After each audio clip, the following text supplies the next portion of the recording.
Hello, welcome to Fish Fingers and Custard Explosion Network's Doctor Who After Show. My name's Blight, and joining me to discuss this week's episode of Doctor Who, actually help me. Hey Devon, excited to be here, but don't blink. Don't blink indeed. This entire episode, do not blink. And don't just close your eyes and listen. Don't to think about Weeping Angels, otherwise Weeping Angels will appear. Yeah, I mean, it's an interesting direction to take the Weeping Angels, because then it's like implied that anyone who even thinks about one can apparently shut up. Yeah. This week's episode of Doctor Who Flux is chapter 4, Village of the Angels. Synopsis was Devon, November 1967. A little girl has gone missing. Professor Jericho is conducting psychic experiments, and in the graveyard, there is one gravestone too many. Why is Medderton known as the Cursed Village, and what do the Weeping Angels want? It was directed by Jamie Magnus Stone, written by Chris Chibnall and Maxine Alderton, based on, of course, characters created by Stephen Moffat. Shout out. Don't usually shout out who created all the characters, but it's been a while since we've seen the Angels, and they are a new Who creation. So, what do you think of this week's episode? Yeah, it was okay. It was like it was a lot. I think it was kind of hard to go along. Like, obviously, you hit the key points of Doctor Who. The Doctor is somehow connected to the Division, and there's this Weeping Angel that apparently knows all of the Doctor's backstory, who has hidden herself inside Claire, who we meet in the first episode. Yeah, there's a lot there. It as an episode of itself, it's like it was fine, but like the information in there is potentially quite interesting going forward. I really liked it. I think this is probably maybe the best episode of Jodie Whittaker's run. Maybe my favorite Chibnall episode run. I thought the Weeping Angels were like scary, like they should be. Like, watching this, it's not often that I'm thinking, yeah, if you're a little kid watching Doctor Who, this is probably scary, which is how I think Doctor Who should be. Maybe not all the time, but I do like when because that's how, like, I remember watching it as a kid, and even black and white stuff, some of the monsters would scare me. So anytime I feel like Doctor Who's pushing that border of being scary enough for kids to want to hide behind their couch or whatever and peek out, that's a good thing in my book. And I definitely feel like this episode had enough tension. The music was really good, and the Angels. This is probably the best use of the Angels, I think, since Blink. I think this is the best, probably the second best Angels episode, other than, of course, the OG. I mean, they don't have that many episodes. They've got the Matt Smith other ones, Amy and everything, but otherwise I'd say this is the second best one. And then, yeah, I would say it's a mess, but that's in this entire season at this point, with like how much is going on. But also the amount of like mess and stuff, it felt like more like Moffat sort of era mess to me, where it was intriguing, although just completely nonsensical most of the time. That's what I'm getting at this point. When they're like, I work for what was it again? The Division. The Division. Like the Division, like, it sounds like such a very Doctor Who random organization, like, or villain or whatever sort of thing, and all that sort of stuff. Jodie Whittaker I thought was really good in this. All the supporting cast were really good, including who plays Jericho. That guy's really good. Kevin McNally, I thought he was like awesome as that character. I thought it was not usually a supporting character stands out. Often you're like, oh yeah, they were okay or whatever, but he was enough. Like, I thought he was really sort of likable. Same as Claire. I thought she was like really good in this as well. A lot of interesting use, a lot of really cool imagery, like that moment in the mirror where she has the wings behind her and stuff like that. I thought it was really cool. Really beautiful shots of the space, especially when they're in the alternate universes or the time things or whatever, where they can see out into space and stuff like that, was really cool. I think the only downside to this episode was the scenes with Belle, and like, not that they were bad, like, I know that's all just to do with what's to come, but I was enjoying all the Weeping Angels stuff and those characters enough that whenever I had to go away to see Belle and one of the in-betweeners, whichever one he was, Yeah, I was like, oh, yeah, I don't really know how much I care for this, but I know. I think it otherwise worked because it like created these mini cliffhangers throughout the episode. Yeah, it didn't ruin the episode, but I was just like, that was definitely if I had to be like, what was the worst part of this episode? I'm like, well, that stuff, I guess. Because the rest I thought was really good. I did enjoy the rest a lot. And then, of course, we get the major cliffhanger at the end, which I thought, great cliffhanger. Like, it's like, well, what the fuck now? You know, like, and also I thought the way the like special effects and all that, I thought it actually looked pretty good for Doctor. What do you think of the Doctor being turned into a weeping angel? It's like, or a weeping angel or whatever. What does it mean? Was she a weeping angel this entire time? Is that how she's? I don't know. What does it mean? How do they move forward? Did you watch the at the end, like the next time thing? Yeah. They don't show the Doctor once. Thank God. They they show what's her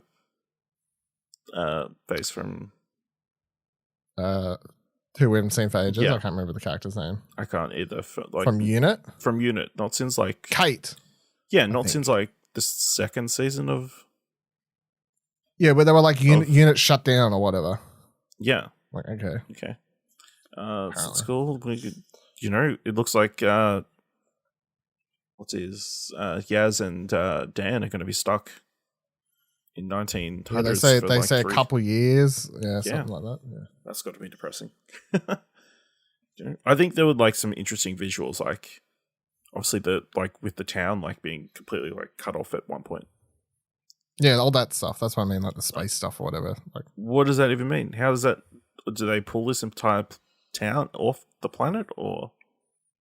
I don't know.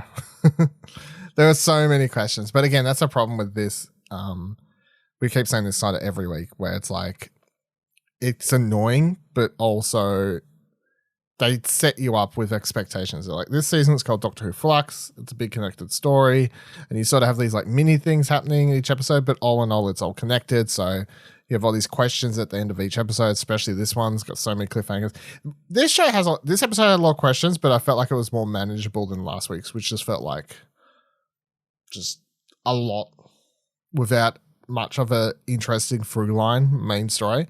Whereas I felt like the Weeping Angels, like just the characters that are in this episode and that sort of stuff was interesting enough, and tense and whatever else, and Jericho and all those sorts of people was cool. Mm-hmm. And then you had the through line like connecting it to the overarching story, which is now apparently Flux and Bell and all these other characters connected with one another, and apparently there's an organization called the Division now, and apparently the Doctor worked for them. I don't. Well, the Division, like, you were in the episode "The Timeless Trial," which was like the end of last season.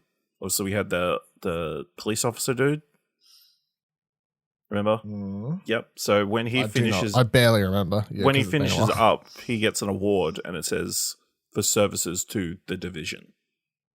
Oh. So, tying it, there were hints last season that the Division was a thing. So, yeah, I guess, potentially a bigger thing going forward. Yeah. The most interesting pull I've seen that I think is just a random connection, because it'd just be really weird if it was brought back now. But I don't know if you remember in the RD, what the fuck? How do you say this? You know how everyone.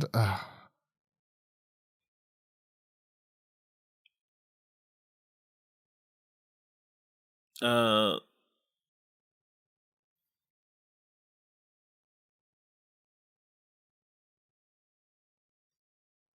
don't know.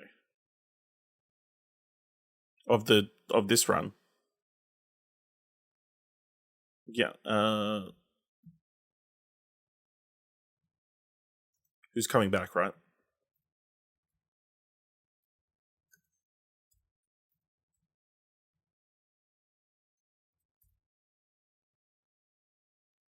Russell T Davies. Russell T Davies, yeah. So RTD. Yeah, RTJ. RTD. Yeah, all right. People always like shorten it. Okay. RTD. People were bringing up how, remember when like Timothy Dalton shows up and as the Grandmaster Gallifreyan or whatever, yes. People in the background were always like, why were these other people standing behind him? They're like covering their face like angels. And it was never like explained. And I've already seen people on Twitter being like, oh my God, the doctor's like the theory, weeping angels, actually dead Time Lords, blah, blah, blah, blah, blah, blah. This explains why all the way back then, 10 years ago, like these people behind Timothy Dalton's character had their hands in front of their face like weeping angels, and it was never explained, all this sort of shit. Like, that was like the most wild theory I've seen on Twitter since watching that episode. But well, do you want to see a wild theory that kind of ties into what I said last week? Yeah, go for it. At this stage, go for gold. Let me pull.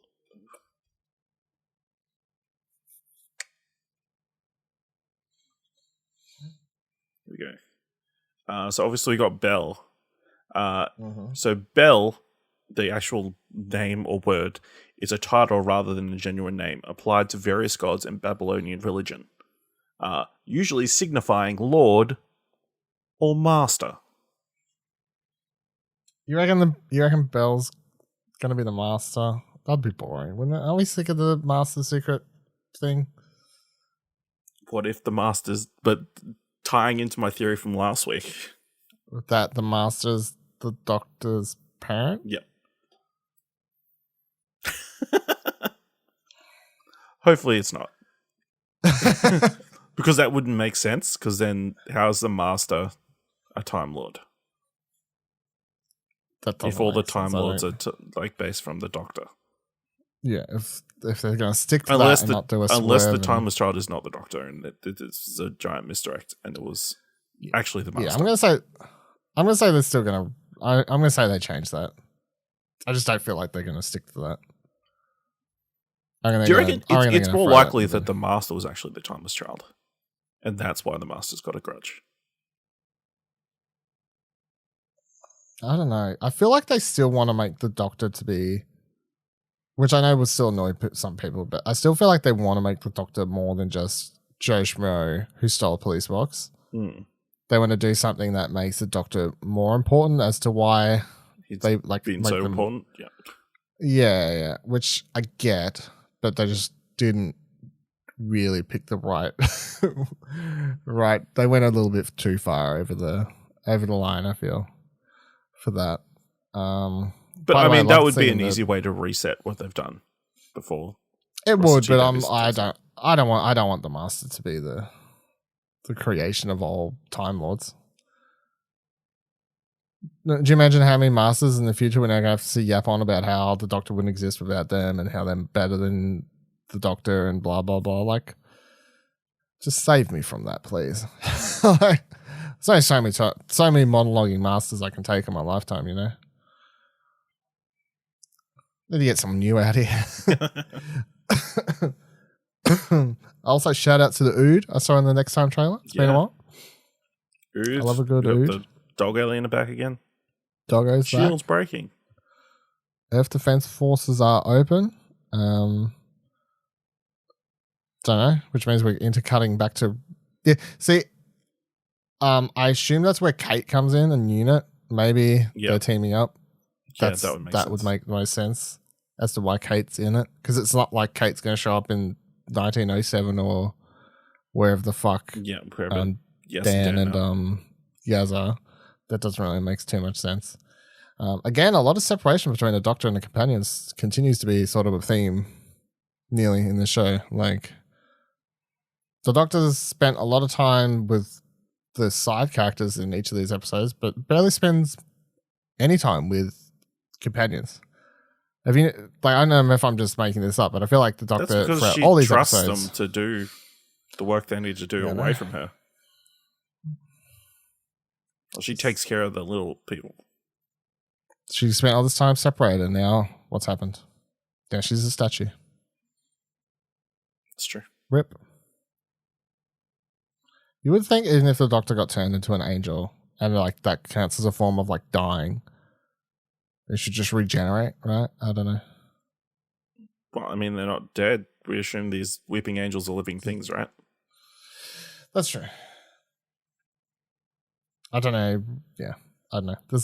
Have we seen someone be touched twice by a weeping angel before?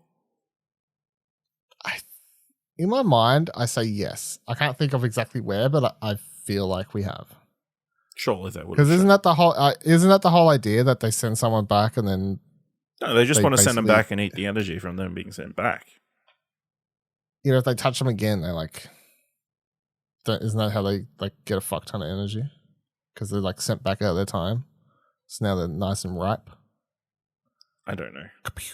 I don't know my weeping angel. I don't know my weeping angel's law. Law, okay, fair enough.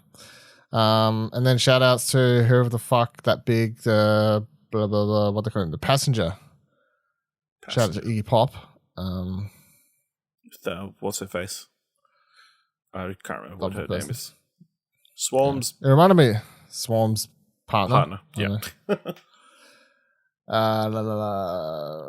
Yeah, the passenger thing just reminded me of like a Thor, like Marvel Thor type bad guy thing. You know that thing that they send down at the end of the first movie? Destroyer. Yeah. The Destroyer. Yeah, just reminded me of that. That's what it made me think of. So yeah, I don't know. Any other things to say about this week's episode? No, it's solid in my opinion. But yeah, leaves some interesting questions. We've only got like 2 episodes to go, right? Got 2 episodes left. It's crazy. Yeah. Really good in my opinion. I'm very happy so far this season. I'd say even the couple episodes where I'm like, even last week where I'm like, yeah, it was okay. Like I've been really enjoying and looking forward to watching it each week. And look, I've been looking forward to this episode because of the Angels, and I definitely don't feel like I was disappointed. I feel like it was a really good episode. What a fucking cliffhanger. Probably one of the best Doctor Who cliffhangers I think we've had in some time, because usually you don't see the Doctor in that much trouble. Like the Doctor being turned into an angel. That is something that's not just trapped in a room or like dying. That's yeah, I mean it's as close to dying as you can get, I guess. So I think it's a great cliffhanger. Really excited for the final two episodes.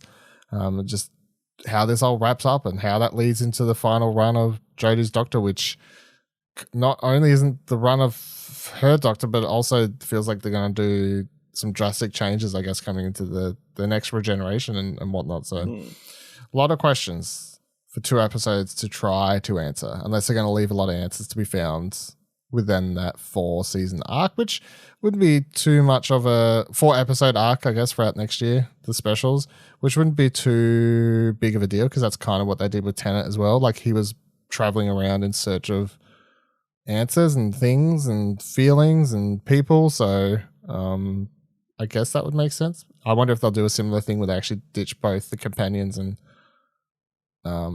the Doctor's she's by herself throughout those specials. That'd be interesting. But all right, thank you for joining us on this week's episode of Fish Fingers and Custard.